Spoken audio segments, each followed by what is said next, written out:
ఆదికాండం 38:13. దాని మామ తన గొర్రెల బొచ్చు కత్తిరించుటకు తిమ్నాతునకు వెళ్ళుచున్నాడని తామారునకు తెలుపబడెను.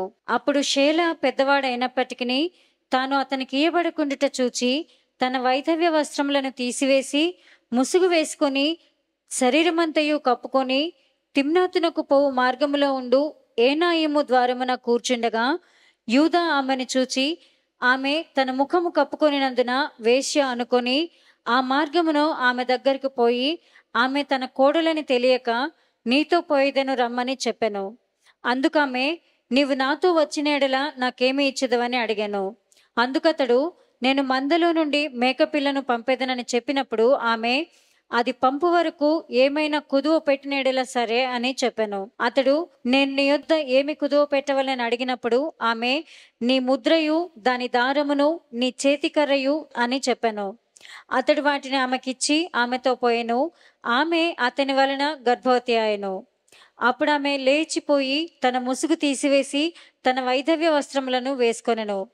తరువాత యూదా ఆ స్త్రీ యొద్ద నుండి ఆ కుదువను పుచ్చుకొనుటకు తన స్నేహితుడకు అదుల్లమీయుని చేత మేకపిల్లను పంపినప్పుడు ఆమె అతనికి కనబడలేదు.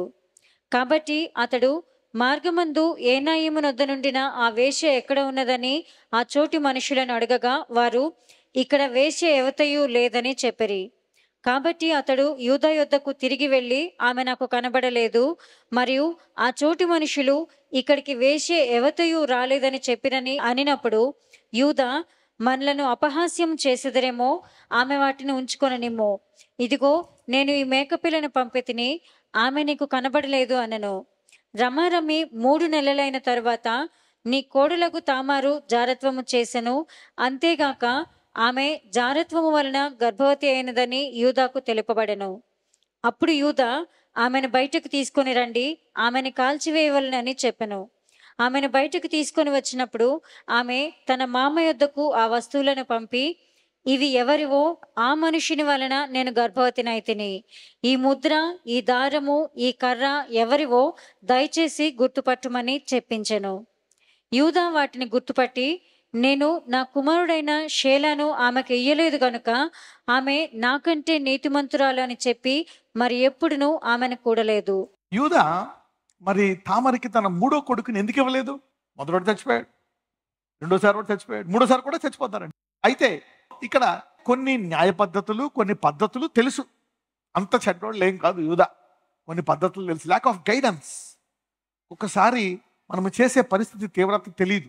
సరే, దీని తర్వాత మరి యూదా ఎంత బాధపడ్డాడు చూద్దాం. దీని తర్వాత ఏమైందో కంటిన్యూ. ఆమె ప్రసవ కాలమందు కవలవారు ఆమె గర్భమందుండిరి. ఇది కూడా ఒక బ్లెస్సింగ్. వీళ్ళందరికీ కవల బ్లెస్సింగ్ ఒకటి ఉంది. వీళ్ళు యూదా పిల్లలు. చూద్దాం. ఆమె ప్రసవ కాలమందు కవలవారు ఆమె గర్భమందుండిరి. ఆమె ప్రసవించుచున్నప్పుడు ఒకడు తన చెయ్యి బయటకి చాచెను గనుక మంత్రసాని ఎర్ర నూలు తీసి వాని చేతికి కట్టి ఇతడు మొదట బయటికి వచ్చెనని చెప్పెను. అతడు తన చెయ్యి వెనుకకు తీసినప్పుడు తన సహోదరుడు బయటకు వచ్చెను. అప్పుడు ఆమె నీవేళ భేదించుకొని వచ్చితివే అనెను. అందుచేత అతనికి పెరెసు అను పేరు పెట్టబడెను. తరువాత తన చేతిని తొగరుగల తన సహోదరుడు బయటికి వచ్చెను. అతనికి జెరహు అను పేరు పెట్టబడెను. ఇక్కడ మనము ఇంగ్లీష్లో ఫెరెస్ అని ఉంటుంది అనమాట. లాస్ట్కి 2 పుడతారు. ఆ 2లో మొదటి పుట్టినోడు ఫెరెస్. అయితే మరి ఈ ఫెరెస్ పుట్టిన తర్వాత యూదా ఆశీర్వదించబడతాడు. దెన్ యూదా గెట్స్ బ్లెస్డ్. యూదా మీద ఉండే ఆశీర్వాదాన్ని చూద్దాం. ఆదికాండం 49:8. యూదా, నీ సహోదరులు నిన్ను స్తుతించెదరు. నీ చెయ్యి నీ శత్రువుల మెడ మీద ఉండును. నీ తండ్రి కుమారులు నీ ఎదుట సాగిలపడుదురు. నీ తండ్రి కుమారులు నీ ఎదుట సాగిలపడుదురు. కానీ అక్కడ యోసేపుకి దర్శనం వచ్చింది. ఇప్పుడు ఫైనల్ గా అందరూ ఇక్కడ యోసేపును కూడా ఎవరి కిందకి ఇస్తున్నాడు? యూదాకి ఇస్తున్నాడు. నీ జీవితం అంతా శాపకరంగా ఉన్నా, బాధకరంగా ఉన్నా, ఈ రోజు దాకా చాలా ఘోరంగా ఉన్నా, ఈ రోజు పశ్చాత్తాపడి దేవుడు ఒక మాట నీకు ఇస్తే ఈ రోజు నుంచి నువ్వు నూతన సృష్టి. దావీదు అంటాడు, నీ కొత్త తైలంతో నన్ను అభిషేకించు. You can be born again today and have a fresh mind. Renew your mind, and renewing your mind can give you a new beginning, a new revolution from the word of God. So you stay in that new beginning life by constantly renewing your mind with that revolution. దేవుడు నీకు ఇప్పుడు ఏదైనా ఒక మాట ఇస్తే పాతదంతా గతించిపోయి ఈ మాట మీద ఆధారపడి నువ్వు కొత్తగా జీవించవచ్చు మళ్ళా. అందుకే నికోదేమోస్తో అంటాడు, నీవు మళ్ళా కొత్తగా జన్మించాలా అంటున్నాడు. ఇదేంటి నేల మళ్ళా పుడతాను, నాకు 70 ఏళ్ళు, ఆ తల్లి నన్ను తిని కడుపులో తీసుకున్న పుడతాదా, ఇది ఎలాగ అర్థం కావట్లేదు అంటాడు. ఈ కాలంలో ప్రతి విశ్వాసకి అర్థం అవుతుంది, నికోదేమోస్కి అర్థం కాలేదు. నీ సహోదరులు నేను స్తుతించెదరు, నీ చెయ్యి నీ శత్రువుల మీద ఉండును, నీ తండ్రి కుమారుల్ని ఎదుట సాగిలపడతారు. ఇప్పుడు ఎవరికి వచ్చింది? యోసేపు కంటే హై ర్యాంక్ ఇలాగ వచ్చేసింది. ఈ రోజు నువ్వు ఒక నిర్ణయం తీసుకుంటే నిన్నటి కంటే గొప్ప ర్యాంక్ నీకు వచ్చిన గాక. If you take a word today, if you receive something, a promise today. అందుకే అనుదినము నువ్వు వాక్యం వినాలి. ఏదైనా ఒక వాక్యం నుంచి నీకు ఒక ఆశీర్వాదం వచ్చింది అనుకో, పాతకాళ్ళన్నీ విరిగిపోతాయి, నూతన సృష్టి. అందుకే నువ్వు కొన్ని అలవాటు చేసుకోవాలి. అలవాట్లు అనండి, ప్రార్థన అలవాటు, అది వినే అలవాటు చేసుకోవాలి. యేసుప్రభు వారు ఏంటి ఈ నుంచి వచ్చారు, యోధా నుంచి అని మీకు యోధాన్ని దిగజారుస్తారు. ఆ కాలం వేరు. కానీ దీని తర్వాత యోధా పరిస్థితి మారిపోయింది. దీని తర్వాత ఫరేజ్ తన కుమారు నుంచి రాజు వచ్చేసాడు. చూద్దాం. యూదా కొదమ సింహము, నా కుమారుడా, నీవు పట్టిన దాన్ని తిని వచ్చితివి.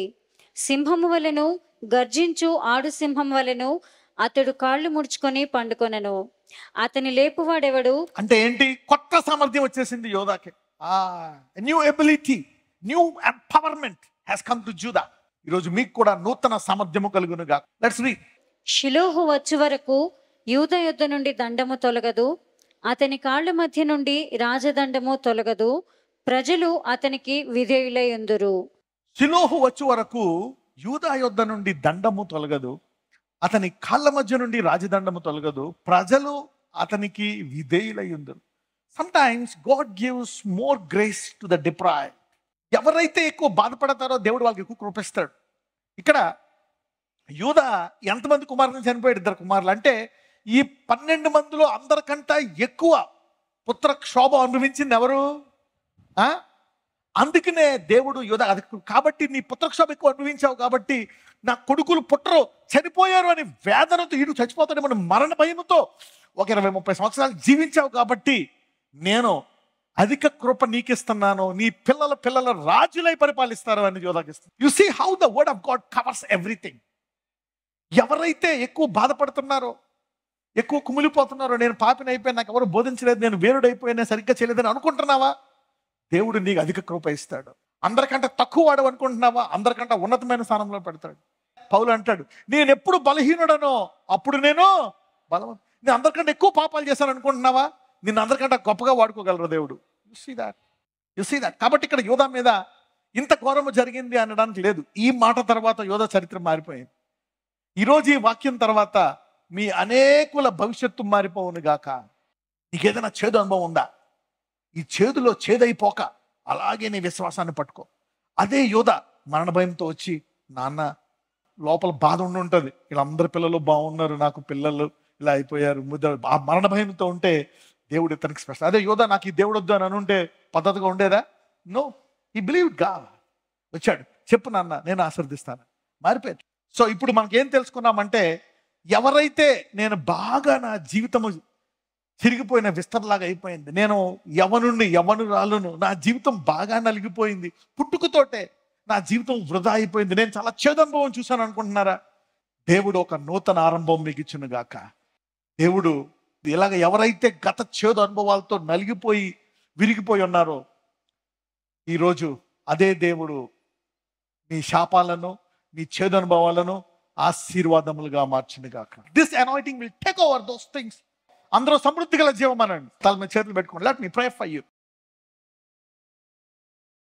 నాజరేయుడైన యేసయ్య, నీవు గొర్రెలకు జీవము కాదు, సమృద్ధి గల జీవనానికి వచ్చావు. Lord Jesus, you did not come just to give life, but life in abundance. My Lord Jesus, యూదా గోత్రం అని ఘనమైన పేరు ఇచ్చావు, అలాగే ఇప్పుడు దాకా వాళ్ళు జీవము రుచి చూశారయ్యా. ఈ రోజు నుంచి సమృద్ధి గల జీవము వారికి దయచి అయ్యా.